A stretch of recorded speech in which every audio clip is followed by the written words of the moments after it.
This is Dan Schneider. On this Dan Schneider video interview, the subject is High Feather. It was a 10-episode public television show from 1980 about kids in an upstate New York camp learning about good health and eating. I have one of its assistant directors, associate producers, and writers, Terence Taylor, to talk about the show, and the conversation will begin in a moment. Terence Taylor is my guest. He is a writer and he is also a video editor, but 40 years ago, he was involved in a public television show called High Feather, set in upstate New York about kids learning about health and living their lives one summer. Terence, welcome. Before we get into the show, though, I'd like to give all of my guests a little bit of an opportunity to talk about themselves. I mentioned you're a writer and editor. If you could just tell me who you are and what you've done in the years since, or even before High Feather. Yeah. Well, I trying to think of how to synopsize it. I met Yana Brandt, who was the executive producer, and Judy Seeger, working on a kid show before that called Vegetable Soup. Vegetable Soup was also a New York State education project, and it was my first job coming out of college. I started as a production assistant trainee, became a full production assistant, then became a writer on it as well. So the first writing I did was actually on Vegetable Soup. After that, I did another project with Yana, and then we rolled into High Feather. High Feather, it's the sort of thing, in a weird way, you can do it now, but there's a period between then and now it could not have been done with as few people as it was. Because basically it was Yana executive producing, Judy producing, I was the associate producer, but we were it. We had PAs who were basically wrangling the kids and driving things around and doing stuff physically on set. But it was an amazingly small group. Judy was doing the books. So basically, New York State had the funding to do a nutrition series, 10 episodes, half hours. And Yana had just done Vegetable Soup for them. She had applied and gotten the grant, but my memories of this are odd, but essentially she was given the grant to do the show without having a show in place.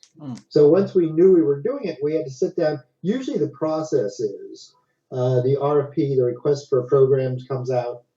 They give a budget, they give what they want the show to be about. Various producers put together packets and proposals, and they submit it. One of them is selected. That becomes the series. In this case, we were just given the funds, and I'm not sure how that happened. That would be something that Yana and Judy would have known more about. But basically, we had to create the show. So we sat around in Yana's apartment one day with notebooks, and we threw around ideas. From Vegetable Soup, we really needed to, I'm really rolling into the High Feather breakdown, but I'll get back into my background in a second. Okay. We really needed to be multicultural. That was a very big issue for Yana from the beginning because of Vegetable Soup, which was mostly about that, decades ahead of its time. We knew we had to somehow have an environment where kids of different personalities and backgrounds would be put together and have to get along with each other. We knew we had to have openings to talk about nutrition, that there had to be a natural way of bringing that into the show as opposed to being jammed in. Yeah. And in the course of the conversation, suddenly I'm laying on the floor and I suddenly went, summer camp. And we were like, yes, it's an environment. You have kids from different backgrounds. They're pushed together, like it or not. There's nurses and nutritionists on site to make sure the kids are eating well and being taken care of. So we have adults who could be talking to us about them. So that became the basic premise. And then we went from there. To get back to my background, I'd worked on Vegetable Soup as a PA, done some scripting, came into this having written another script for Yana. So I co-created the show with Yana and Judy. I thought I'd written about 4 episodes, but I've only been able to find my credits on 2 of them, Ballerina and The County Fair. And I was looking at shows yesterday. What amazes me is how young the kids were. And I realized I was only 26, and I probably looked about 20. So it was like, and we had 6 PAs. We had Richard Crudo, Marianne Mendler, Neil O'Donnell, Susan Garbarini, Richard, and I don't remember the other 2. They were PAs. The other 4 basically took care of the kids. We had 8 kids. We split them up. and each of the boys got two of the boys, each of the girls got two of the girls, and they were all in different rooms. So that's basically what I was at that point. Since then, I stayed in children's television for another 20 years. I worked in both CTW on 321 Contact. I did animation. I did a lot of work at Nickelodeon. Nickelodeon, I worked on shows like, that had puppets, that had people. It was the early days of Nickelodeon. And then from that, in 91, I ended up working at public television for a while doing fundraising programming, which at the time was the classic phone banks, with people sitting in front asking for money that everyone makes fun of. Very fun, live television. There was nothing like it. I mean, it was, you never knew what was going to happen. And it was fascinating. I ended up leaving and going to LA in 91 for 10 years. Did a lot of animation out there. I'd written a screenplay. We pitched it out there with a director friend. We got a deal. We did rewrites. We got some money. The film never got made. But I ended up doing animation out there for quite a number of years. And then at a certain point, the animation market changed because of shows like Powerpuff Girls, Invader Zim, but Gendy Tartovsky, a lot of these guys, Samurai Jack, the people who were creating these shows had come out of the animation system. They worked production in animation. So they knew how it worked. They knew where the animation was actually done in Korea and Japan. They had the contacts. They understood how to pitch to the networks. They created their own shows. They pitched them, they got them on air. So suddenly you had a system that was based on studios buying properties from individuals who created them and then giving them to a group of freelance writers to develop and write scripts for, and then pitch it to a network, get a contract, and then those writers would continue writing the series. It changed to what I started calling our tourist animation. You suddenly had people who came on who could write their own shows, who had friends who would write them with them, and the whole market changed. So the last few years, there wasn't a lot of work. I basically decided to come back to New York. Do you mind if I have a No, that's fine. my morning tea? Big cup. I'm telling you, it's basically a teapot's worth of tea. I'm wildly ADHD. I learned early on as a kid that caffeine is pretty much the best treatment. It was before Adderall, before they had a diagnosis. We were just difficult children. So basically, I came back to New York because for years I wanted to write fiction. I'd never really taken it seriously. I have like a trunk of incomplete short stories that are wildly overwritten. And what happened was in LA, I decided that I really wanted to take it seriously. I was in my 40s. I'd gone out there at 38 before the door closed. My opinion was if you go to LA after 40, no one even sees you. So I went out while I still looked younger. And I was 38. I had my twists. I looked very, very au courant. So I got work. I had a good time. Then I had less of a good time. LA, I'm not a big fan of. And I had a loft in New York I'd kept. A friend of mine who worked on the Charlie Rose show was living in it and paying rent. So essentially, at a certain point, I let her know that I was coming back. She vacated. I moved back in.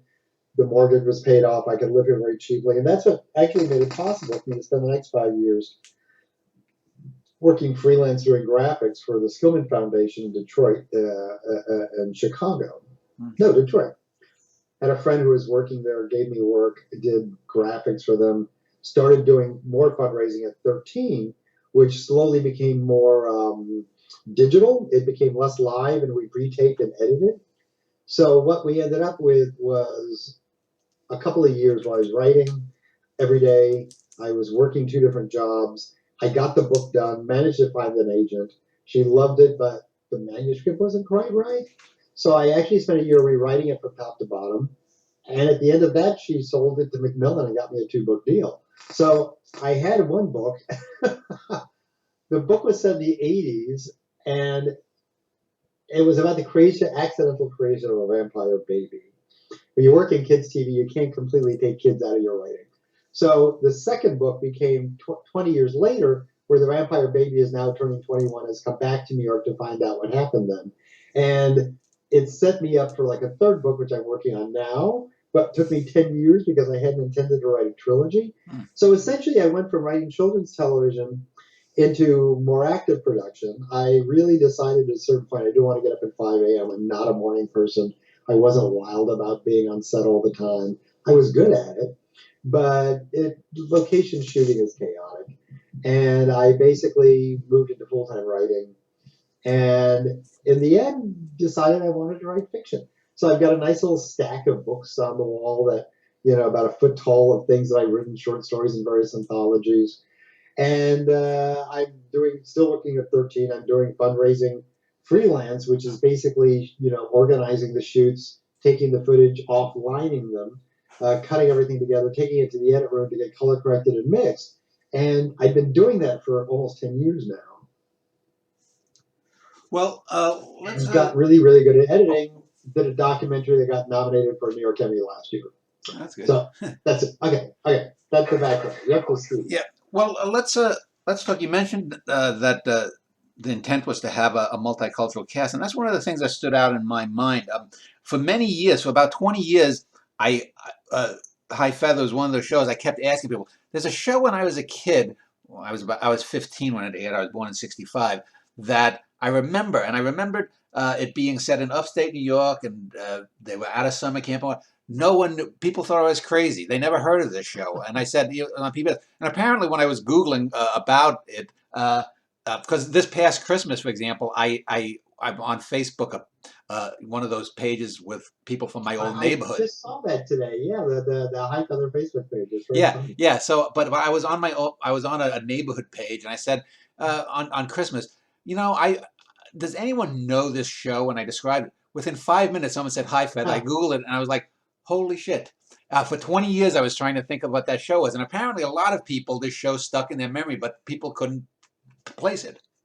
When I was a couple of years ago, they were juggling desks around at 13, and I ended up on the other side of the floor next to this young woman named Diane Domington, who's a delight.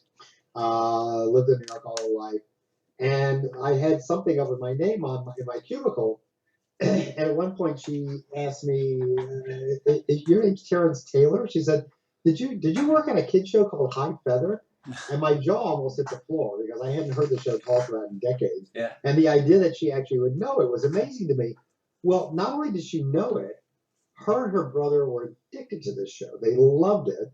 She started talking about it, and the thing that I love, I just had the experience with a half-hour documentary that I cut. We had a screening. Yeah. What I love is when I do something and show it to people, and what they tell me they're getting out of it is exactly what I wanted them to get out of it.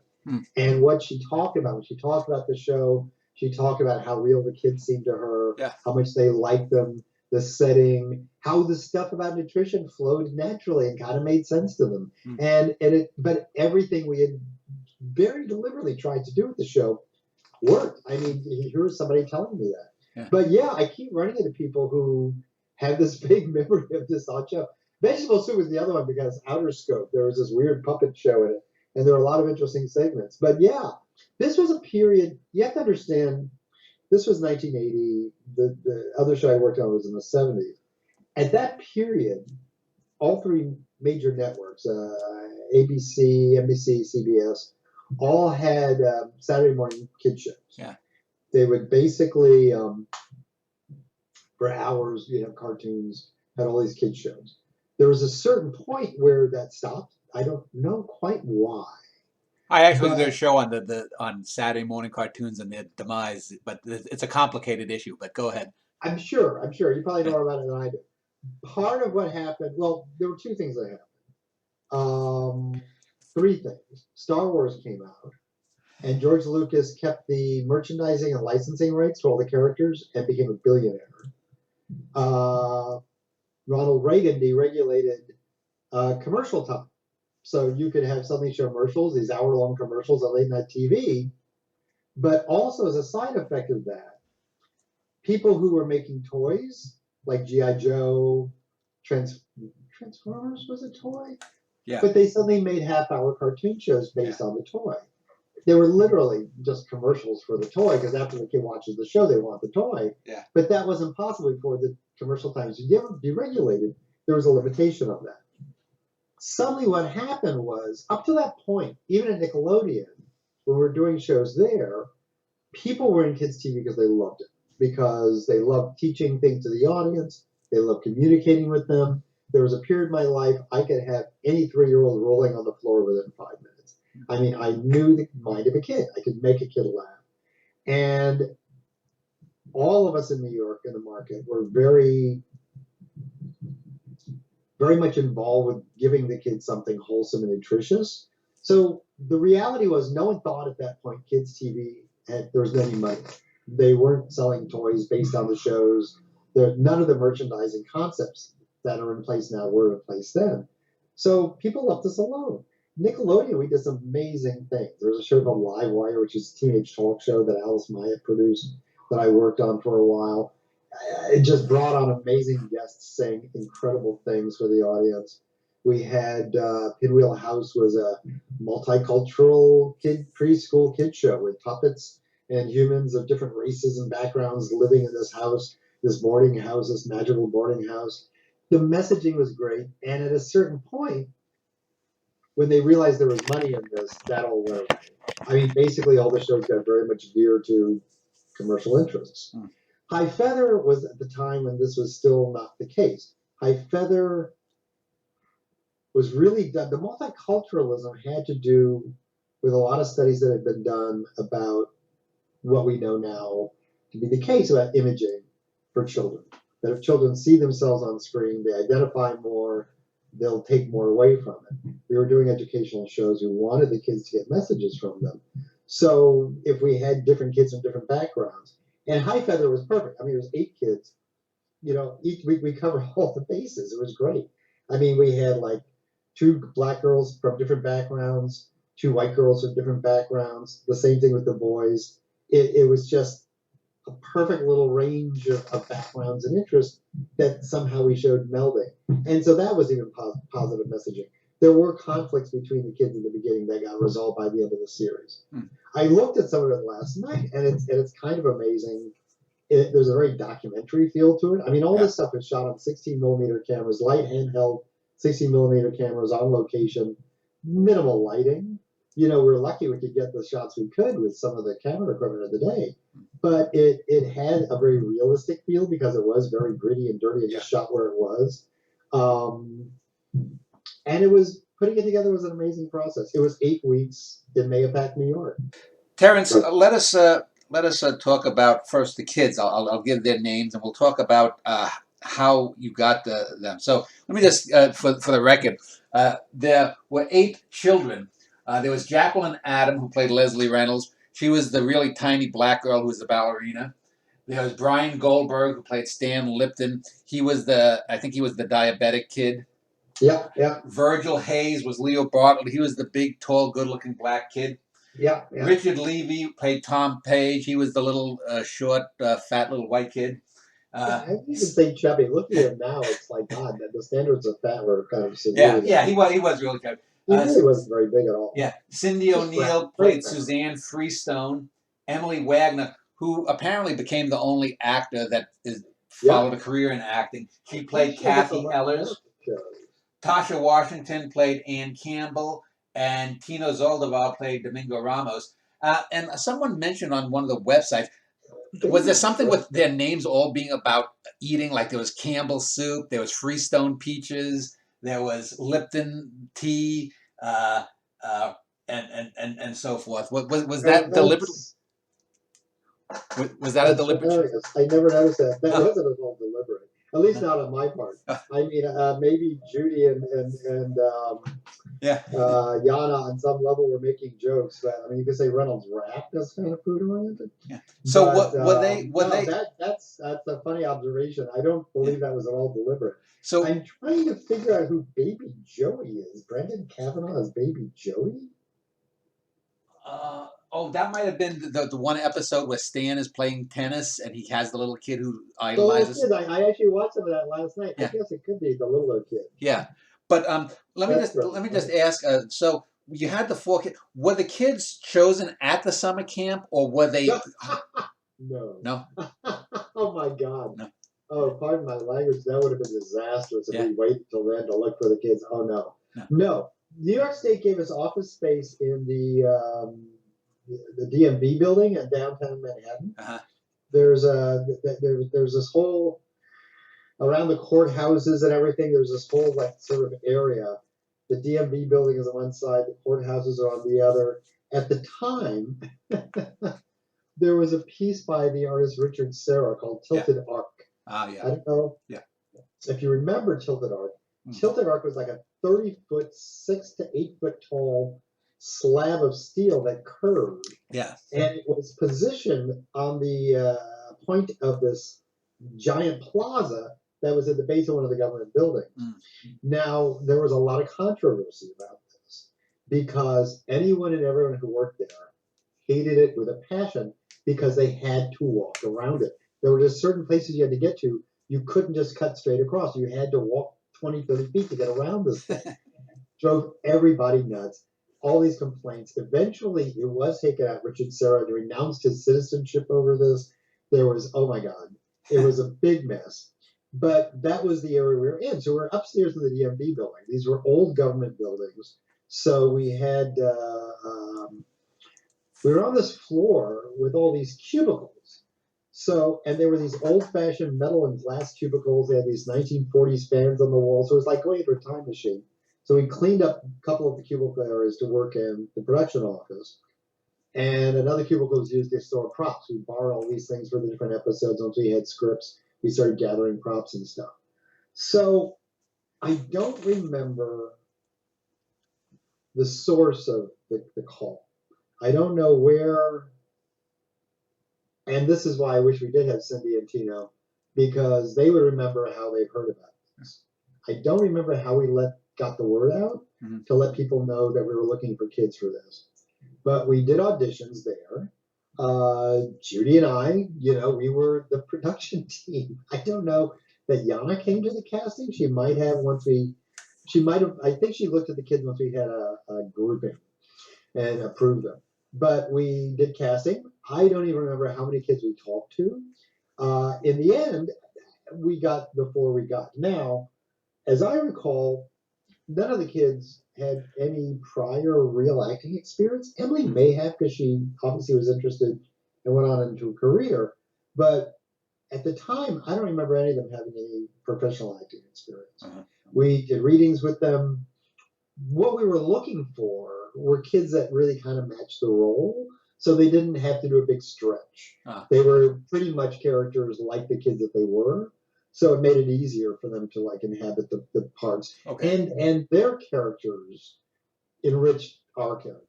I mean, the kids in the show became more like the kids in real life, the way they interacted. You also have to understand that, okay, so we get the cast.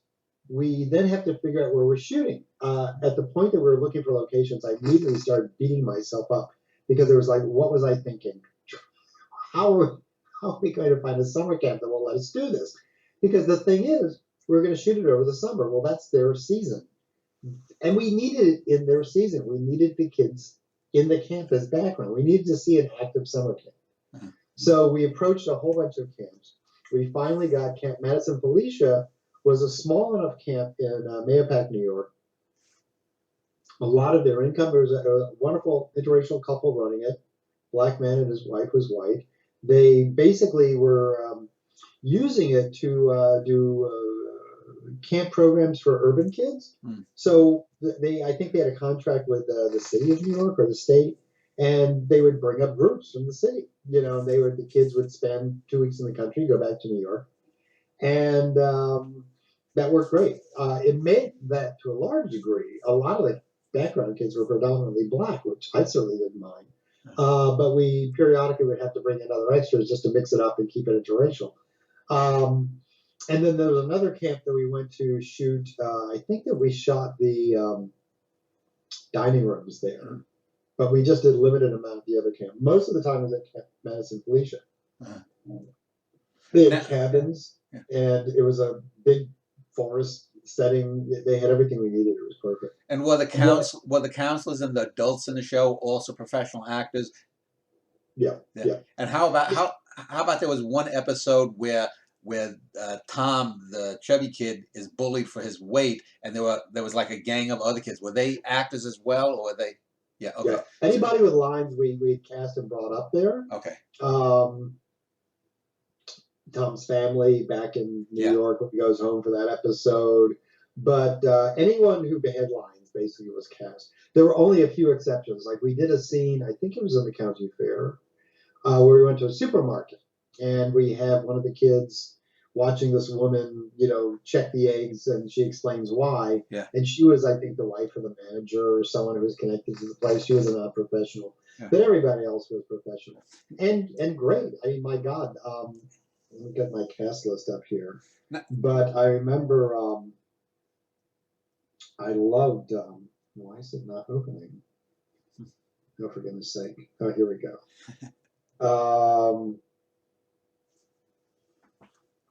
Ramona Brito, the young actress who played the nurse, was fabulous. Yeah. She was just so perfect. Everybody was. I mean, I'd forgotten Robert Chung as Kim the Counselor. I don't know that we used him in a lot of episodes. He was in like 3 or 4 of them, I think. Yeah, and I saw him in the opening episode. I watched like pieces of everything I found on YouTube, but and I don't see the name of the other counselor, the woman counselor. Yeah, I forget. I know who you mean. I had when we were contacting, I found her Facebook page. Yeah. But I remember that exchange. I can't remember her name. But she never replied. But let me just ask you. You had mentioned that the kids sort of the character sort of morphed into the kids. Jacqueline Allen, who was the little black girl who was the ballerina, was she a ballerina in real life? Because she's built for it. Yes, I'm fairly sure just because I watched that scene. The scene with her at the ballet school is her and Jana Brandt's daughter Ariana, who also is taking ballet, and who's just great at that scene. She's so funny. But yeah, and it didn't come up a lot. And the opening credits, I noticed we have her in this big open area doing some dance moves. Yeah. And it definitely came up in that episode, but I think I didn't watch it all the way through, but I think she actually did some dancing in it. She was certainly at the bar stretching. And my bottom line is when I saw Ariane lift her leg up behind her head, I was obviously she'd been taking ballet classes. And the same thing with Jackie. I mean, she could do the moves. She had taken classes. There wasn't a lot of that, but it was more the way the kids performed. They were, I mean, considering that these kids were, I also have to credit Alan Seeger, the director. Alan was great with the kids. Alan could get them to give him the performance he needed. He also was an epic filmmaker. He understood the John Ford concept of pieces of time, that you don't need to get a good 10-minute performance out of a kid. You need to get good performances of the lines that you can cut together. Yeah. So looking at what I looked at, they come off really well. They come off natural. Yeah. And some of the lines are somewhat contrived because they were doing things. They had to deliver certain messages. Yeah. But no, these were not professional kids. Yeah, all I understand that we were a little. So at one point, we finished the casting. We decided we wanted. The parents have said yes.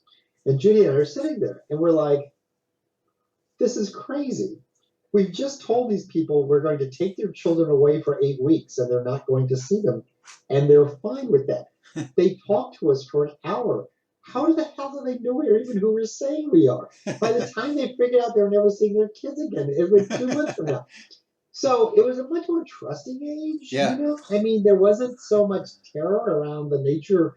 I mean, I remember growing up, we would walk out the door, get on our bikes, and our moms wouldn't see us till we came home for dinner. Yeah. They never asked questions about what we were doing. We were running around the woods. I lived on Air Force bases. There was always a forest. Yeah. We went running through the woods. We were jumping off of cliffs. I mean, there was wildlife. We all could have been bitten by snakes. Nowadays, people are very protective. Yeah. But this also, 1980, these parents were fine. So of all the parents, what's her name? Tasha. Ann Campbell's parents were there every weekend. Yeah. They'd come up with her sisters. They'd take her away. We never saw her. 2 days, she'd go and hang out with her family and have a great time. She was the one who was most fond of her family. Some of the parents we didn't see all summer. Tino's mom showed up a couple of times. I don't remember the other parents. Now, when you talk about parents, there's the episode of The Ballerina. Was they actors who played Jacqueline's? Jacqueline. I didn't even remember that they were even there. Yeah. I saw the scene and I was like, that was her real parents?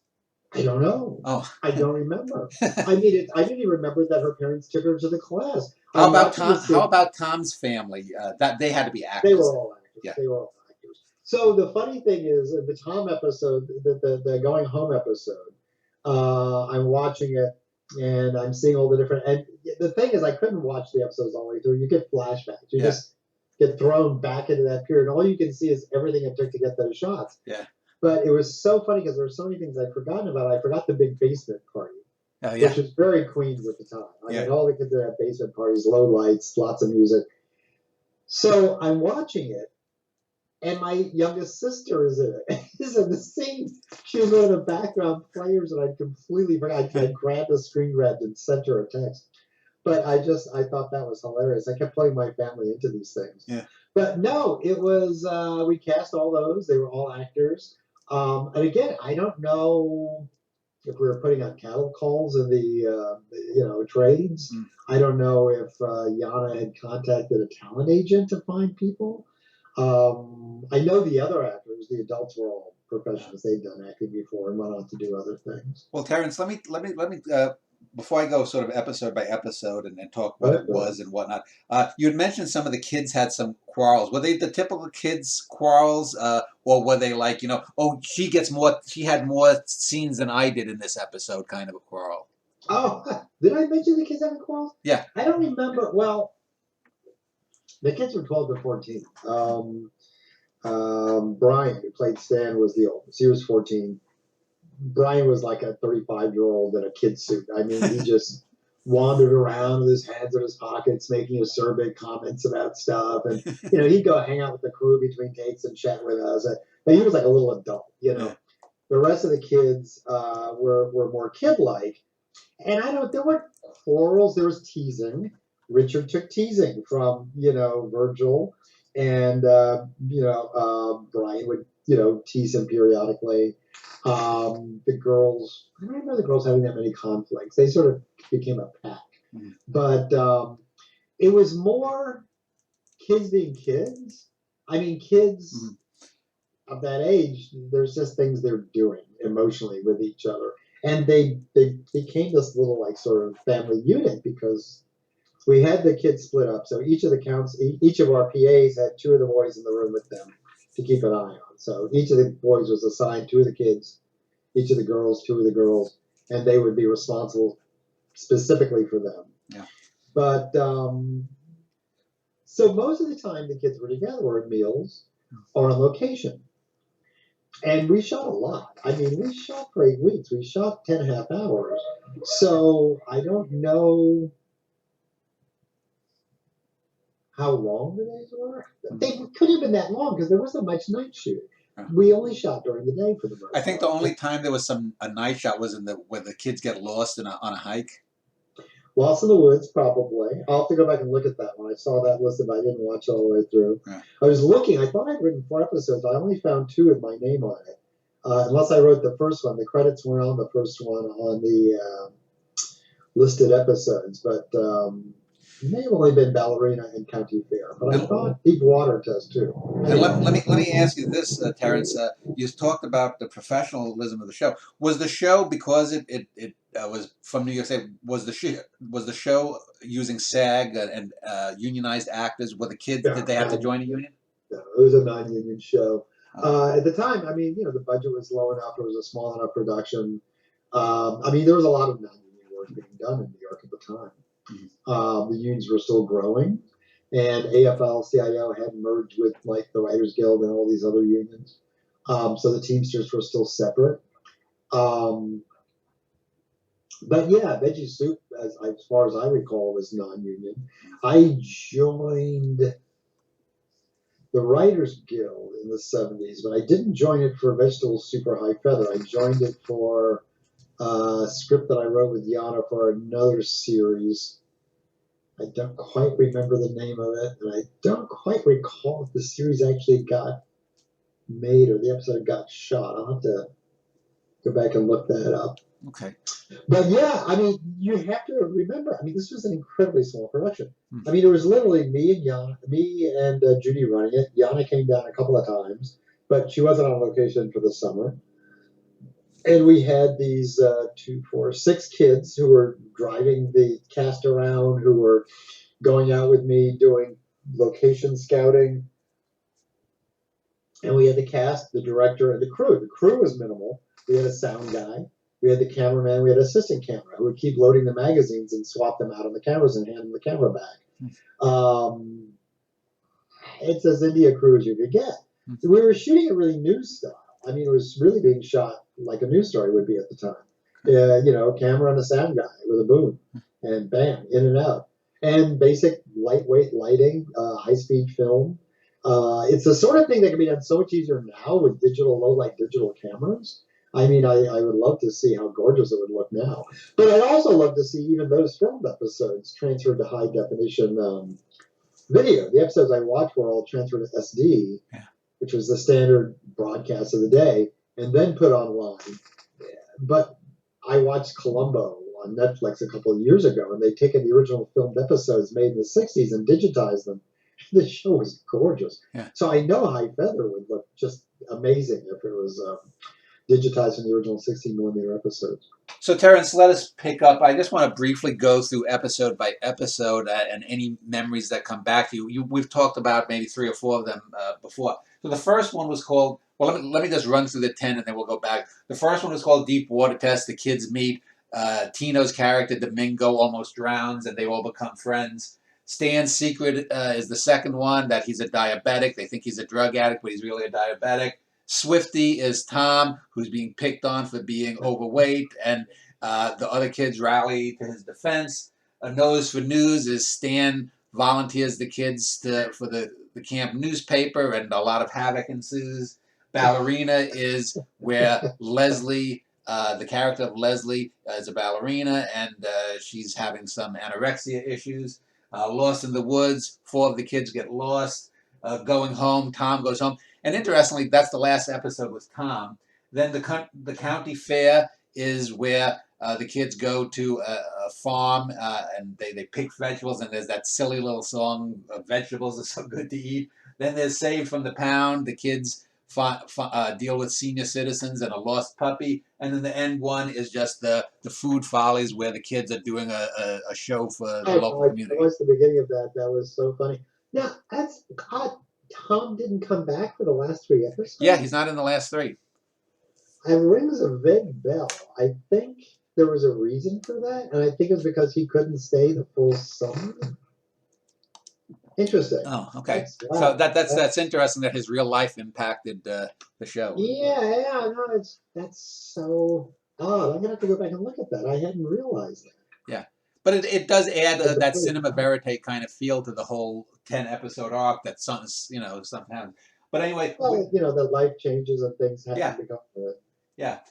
So you mentioned you had mentioned the Deep Water Test. That's really sort of, I guess you would call now the pilot kind of episode. Stan's Secret. You mentioned Brian Goldberg played that. And one of the interesting things that I found episode to episode is there was a sort of lack of consistency in some of the things. So the kids would learn a lesson about nutrition in one episode, an episode or 2 later, they totally forget it and have to relearn it. Well, excuse me. I think that's kind of realistic, actually. You know, and it just addresses the issue of reinforcement. Yeah. So if the kid keeps learning the lesson, maybe the audience does too. Well, it's funny. Deep water. I kind of want to start the go ahead. Water Test. I was looking at a description. And it was talking about how it began with Tom not wanting to go into the pool because he feels overweight and doesn't want to expose his body. And I'd forgotten that, which is why I think I might have written the episode, only because that was actually an issue for me in like 6th, 7th grade. I went to a pool party, and I was fairly chubby. I was about 170 when I was in 6th, 7th grade. And basically, I was a skinny kid. I gained weight in puberty, lost it after high school. But there was a period where I looked like Tom, and I had that moment. I was in the pool. And I was surrounded by all these other guys my age who were like all these lean, body athletic types. And I just felt like I just didn't want to expose myself. And that's when it bring me a towel so I can get out and wrap my body. So that there were things even from the writers' lives that, or things that they knew about kids that could went into it. Stan's Secret, and Ballerina. I mean, in 1980, doing an episode Yeah. where kids think one of their friends might be shooting up drugs, and another episode where girls act. I mean, anorexia was not widely discussed at the time. Yeah. So we were. I have to give Yana credit. There were so many things that she did in these kid shows that were way ahead of their time. That I mean, people started talking about multiculturalism and diversity in media in the last 20 years, but we were doing it in the 70s and very deliberately. I mean, we talked about that. The thing that I like about that is that it continued through the rest of my writing. Whenever I do shows, even for commercial networks, I was always very conscious of that, trying to keep a balance of gender, race, background, and attitude, acuity, ability. It really sort of shaped me for the rest of my life. Well, The other episodes, what else? What other ones did you want to? Well, the Swifty was the bullying episode. The bullies were a riot. I mean, that Yeah. kid they were actually really nice kids, but that kid with the dark hair who played the bully. Oh my God! I saw the last part of that episode last night. He was so evil, and he was so much modeled on that kid from Karate Kid. Blonde Karate Kid who was just like in his face all the time. But yeah. Well, wait a minute. Didn't High Feather come out before Karate Kid? Good question. High Feather was filmed in '79. Karate Kid was what, 81, 82? Oh, you may be right. That's very funny. Maybe we predated it. Karate Kid. 84. Wow. 84. Wow, 5 years. You're right. Okay, so I take that back. He was not modeled on him. He was obviously ripped off from us. But I just thought it was very funny that even by the end, the kid evidently has lost the competition and has to sweep the campers' rooms, I guess, and he's being still a real, D word. I mean, he's not learned anything. I mean, he's still in Tom's face and telling him he's going to be 400 pounds next year. And, the redemption is on Tom's part where he's determined not to. Nose for News was a funny one because it has the camp cook, constantly blowing up at the woman who runs the camp and quitting. And it turns out they think it's a big news story, but it turns out he does this every week. I have to go back and watch that one. I didn't write that one, so I don't remember all of that. Yeah. That's very funny. I saw them all, obviously, but that's hilarious. And Brian would have been the perfect one for that with a notebook and a pen. I can see him running around snooping. Ballerina, I wrote. That was one of the two that I wrote. And that's one of the real good ones. That really was a very poignant episode. I put a lot into that one. It was very heartfelt. I'm very proud of it still. And it does have a smattering of a possible interracial romance between the Leslie girl and the Tom character, the white boy and the black girl. I mean, it's very puppy love kind of thing, but. Okay, it is. There is one story about that episode, and that in particular. My upstairs neighbor kid is running around, and kid's getting heavier every day. I don't know if you can hear that. Yeah. So the kiss was in the script. It was going to be a kiss on the cheek. Richard, being a 12-year-old boy, just decided that he was going to just bring this up every chance he got. That when they got to the end of the shoot, she was going to have to kiss him. And and the more he would tease her and joke about it, the more determined she was not to do it. And it was that moment is a masterpiece of performance because she was just so boiling by the time that was coming up. Because it was so funny. Because usually, he was kind of a mild-mannered kid. He was just relishing having this over her, that she was going to have to give him this kiss. It was hilarious. But it worked beautifully in the episode. It was a cute little puppy love thing. And yes, interracial love before it was popular. Certainly not before Star Trek. But and so Lost in the Woods is interesting because there's the scene towards the end where her name, Ann Campbell, the Ann Campbell character played by Tasha Washington, she skins her knee or something, and the farmer's wife is like putting some ointment on her thing, and the other kids are looking in, thinking like, they've stumbled upon like, Freddy, Jason or something, that they're going to kill the kids, and then the farmer catches the other two kids, and they think they're going to be killed or something. Oh, I have to go back and watch that one again. I don't remember all of that. Yeah. I remember the title Lost in the Woods, and it's like, God knows there are a lot of woods in there you have to get lost in. But I don't think I can watch that one. I don't remember any of that. That's funny. Yeah. We went to a supermarket at some point. We went on a few location things. So at one point, we needed a location. We needed a garage to shoot some scene in. And I'm not quite sure why or where, because I don't even remember where that would have fit into the series. But I went out with one of the PAs, I think Neil, tall, curly-haired white kid, and me, little short black me. And we were going through Fishkill, New York, because Mahopac was near Fishkill. Mahopac was more rural, and Fishkill had more suburban sort of housing. So basically, he drives me out. We're going door to door, knocking with my little clipboard, explaining what we're doing, and asking about the possibility of shooting in their garage. Well, we don't get more than like 4 or 5 houses before the cops show up, because the first person freaked out that this black guy was going to, and they weren't sure what was going on, but they were sure it was suspicious. So Judy, they had to call Judy to confirm my story of what I was doing.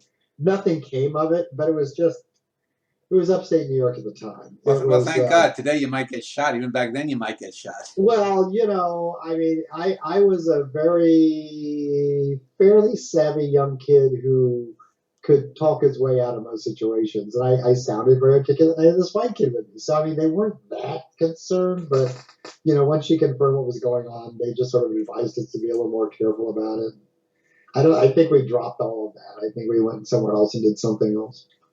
But there were the issues like that. There was also this really wonderful little antique place, this little secondhand place that was near the hotel, the motel that we took over for the summer, that just had the greatest stuff. I still have a chair that I bought, a rocking chair, that it took me like 40 years to get reupholstered so I could actually sit in it. But it was $50. It was a classic piece of Americana. Now, Saved from the Pound was the penultimate show, and that was the one where Stan has the boy who idolizes his tennis playing, and then also the kids find a puppy. Now I was watching some of that. I was watching the open with the idolizing kid, and I was watching the end with the idolizing kid becoming idolized by the even younger kid, who I guess is Baby Joey.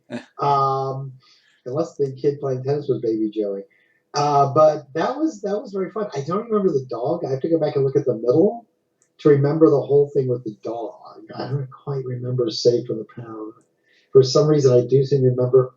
Was there a pound in there, a vet's office thing? With yeah. And they were explaining how, because some guy dumps the dog in a bag on the woods, and oh my God! Yeah. Oh, by the side of the road. Yeah. That rings a big bell. Yeah. I'll have to go back and look at that one. And then the final episode, Food Follies, is where the kids meet the senior citizens and they produce a show, and that's the last. And they finally sing the High Feather song within the diegetic universe. Oh, that's very funny.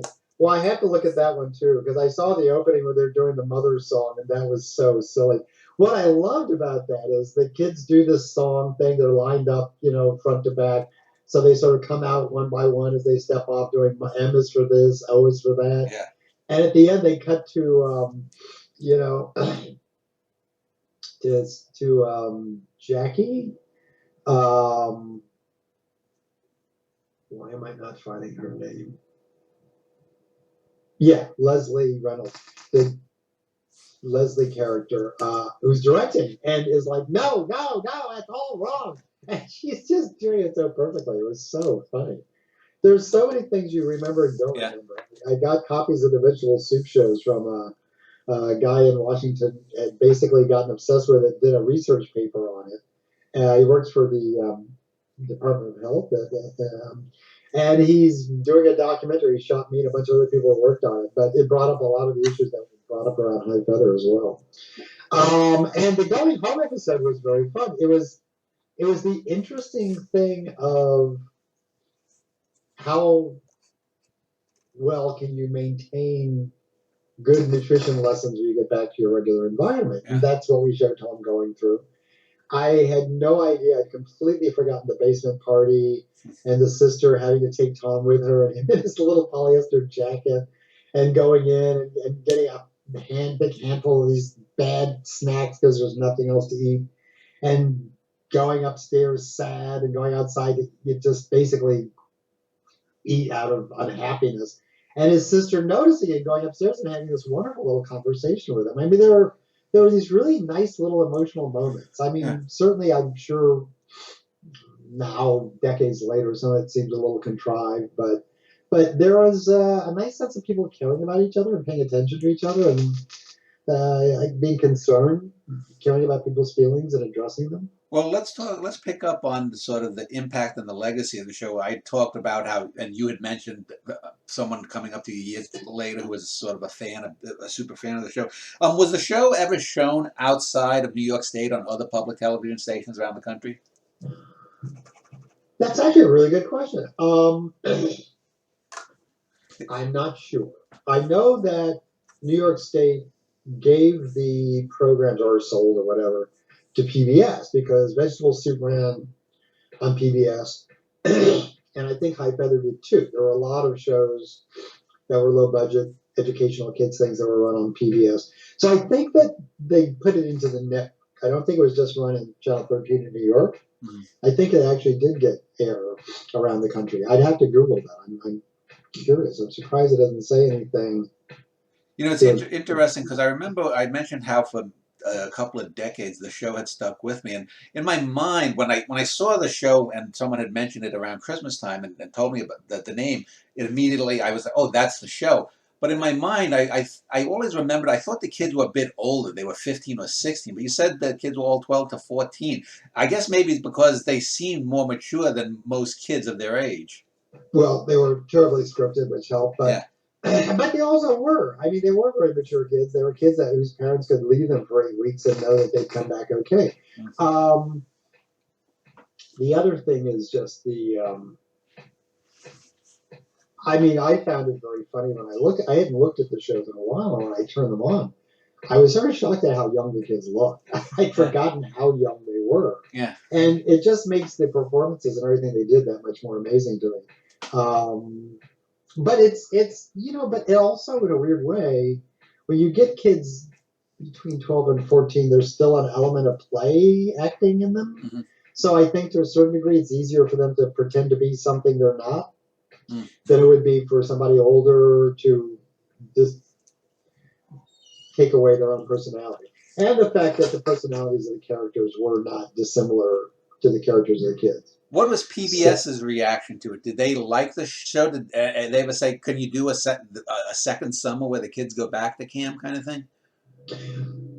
I don't recall specifically because I even with Vegetable Soup, I didn't, you it's like when you're working freelance production, you finish the show, you go look for the next job, and you don't always get to hear what the response was. The thing is, shows had different models then. So, for instance, Sesame Street, when they got their initial funding, the idea was that they were part of the edict of Sesame Street was to create a continuing financing show. That was the reason for the merchandising. Yeah. That money would come in, it would help to support the show. They continued, and I think to this day continue to get federal grants, which is a little crazy because calling them not-for-profit at this point after the sale of the Elmo dolls alone seems ridiculous. But basically, that was always meant to be a continuing series. Shows like Vegetable Soup, so Vegetable Soup did 2 seasons, and High Feather did 1, but they were different. They were getting funded from different types of grants. One was, we'll fund you for X number of years, and in that time you have to become self-sufficient. These were really like sort of one-off series. They didn't have, I guess at the time, it was felt that 10 half hours would pretty much say everything that was needed to be said about nutrition. It could be that they just weren't sure how far it could be carried. I mean, what would the second season be? Another summer at the camp with a different group of kids, basically. So you'd be just doing different stories. It'd be the same thing. I don't know. But it was mostly just that the model of the series was never meant to be continuing. It was never meant to be something that would keep going. I don't know if you're aware of it. You probably are, since you're involved in children's programming after that and before. Back in the mid 80s on PBS, it was a Canadian show called Degrassi Junior High and Degrassi High, and there was Kids of Degrassi Street. And in watching the 10 episodes a couple of months ago, when I first heard of the name again, I said to myself, boy, the Degrassi feel of the multicultural kids in junior high kind of. I said, you guys did that first a few years before they did it. Yeah, so I saw that mentioned in maybe it was the Facebook page or something, but I was looking up stuff yesterday just to sort of remind myself of some things. I saw that being mentioned. Degrassi, what's very funny about Degrassi is when you write kids' TV, you watch kids' TV. So I knew Zoom, I knew most of the other shows. Yeah. Zoom was another great series. Yeah, it was. But it was very funny because I watched Degrassi, and there was this one kid on it who was hilarious. And I was like, that kid is really good. There was the junior high. It was Ryan Reynolds. And, he was a riot. The guy's so talented. He stood out on that show. He then disappeared for a while. And then he popped up in his 20s on Two Guys, a Girl, and a Pizza Parlor. And I just watched his career since then. But there's so many, there's Jodie Foster, there are these certain actors who you first meet as kid actors who then get an adult career. It's just very funny watching that progress. My God, Michael B. Jordan. I used to watch him on, and Kelly Ripa on All My Children. They were the young kids on All My Children. They were the young storyline, and, he was the black kid, she was the troubled white girl, and they were friends, and, they ended up evolving out of the series. They got to an age where they had no more use for them. And they went on, but watching Michael B. Jordan turn into this massive action star now is just so funny, having watched him at the beginning as a skinny little black kid in a hoodie. And Kelly on the morning show now. She's a great comic actress. She needs to do more sitcoms. Yeah, I used to watch All My Children too. So let's just wrap it up here. Are there any other memories that come back to you about any of the kids, or any anecdotes before we close? Well, it was a summer that was, when I look back, because I don't think we ever went home at any point in the summer. We were there. The only time we came back to New York was to shoot the Going Home episode. I think the other kids got a week off to go and hang out with their families, and we went back up to the motel for the last 3 episodes. Or we waited till the end to shoot that one. I'm not sure which we did. No, I think we shot it earlier, because I think that Tom did have to not be there all summer. And I think that's why he wasn't in the last 3. Because we wrote an episode where we could write him out. But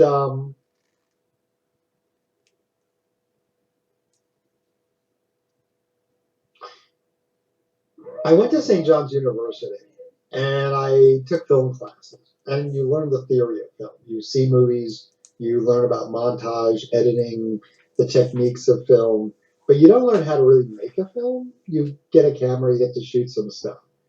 The experiences I had on Vegetable Soup and High Feather prepared me for a career in production, which I ended up leaving and going into more just writing.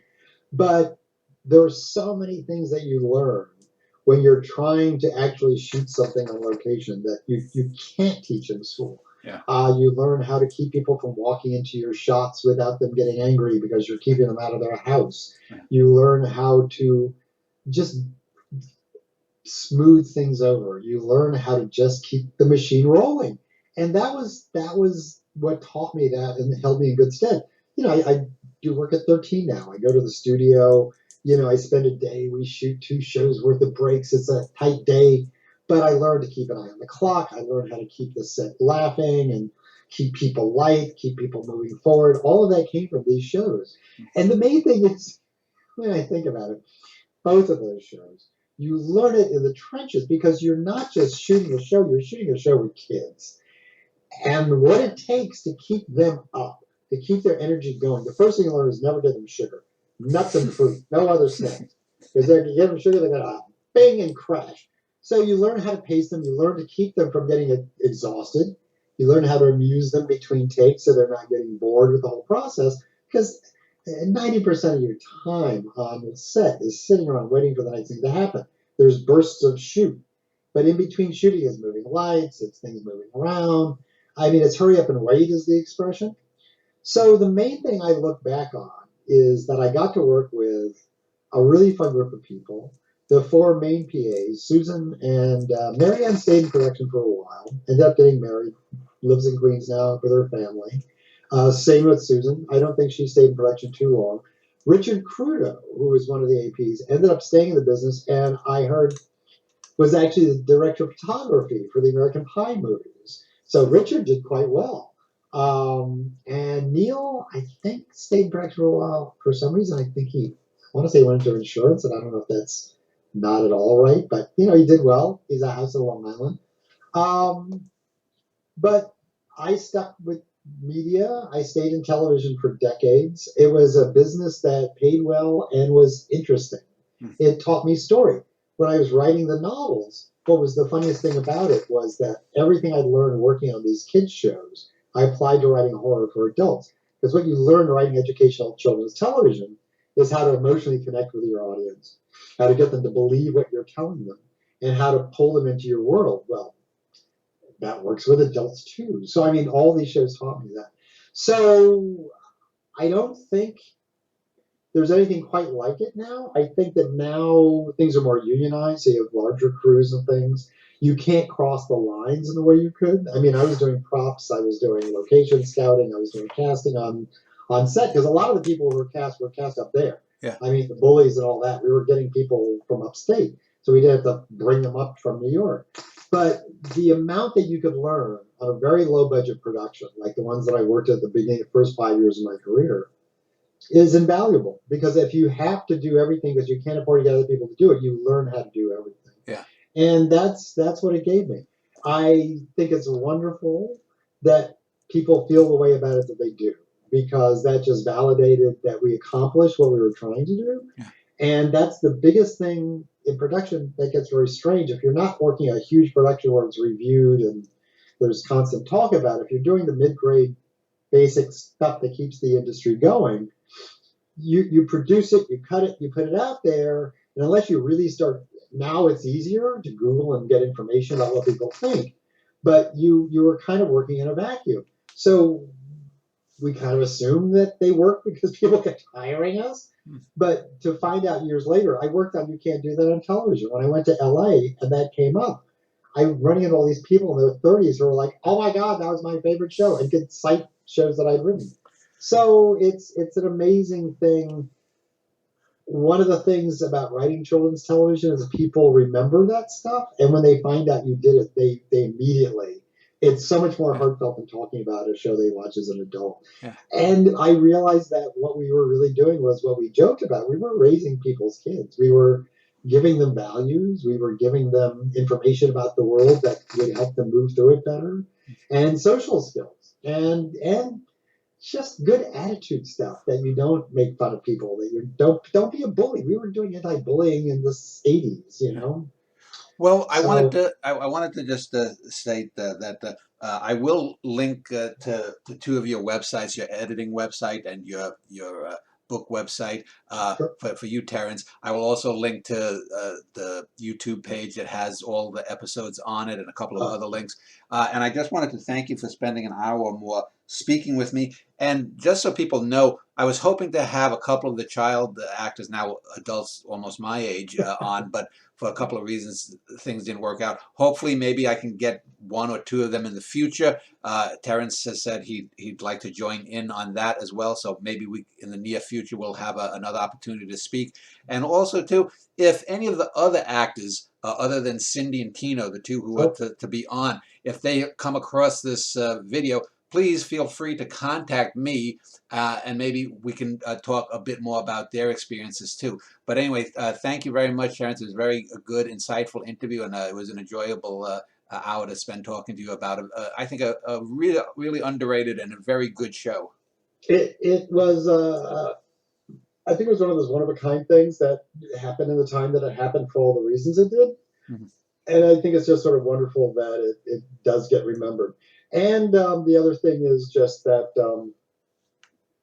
I would love to be able to come back and talk with Cindy and Tina, only because I'd love to hear their side of it, their Yeah. perspective, what it seemed like from their end. Well, I I'll do mean, my I best to saw get the him. yeah, yeah. I mean, yeah, I find that fascinating. So definitely, I'm up for coming back. All right. Thank you. Thanks for your interest. Bye.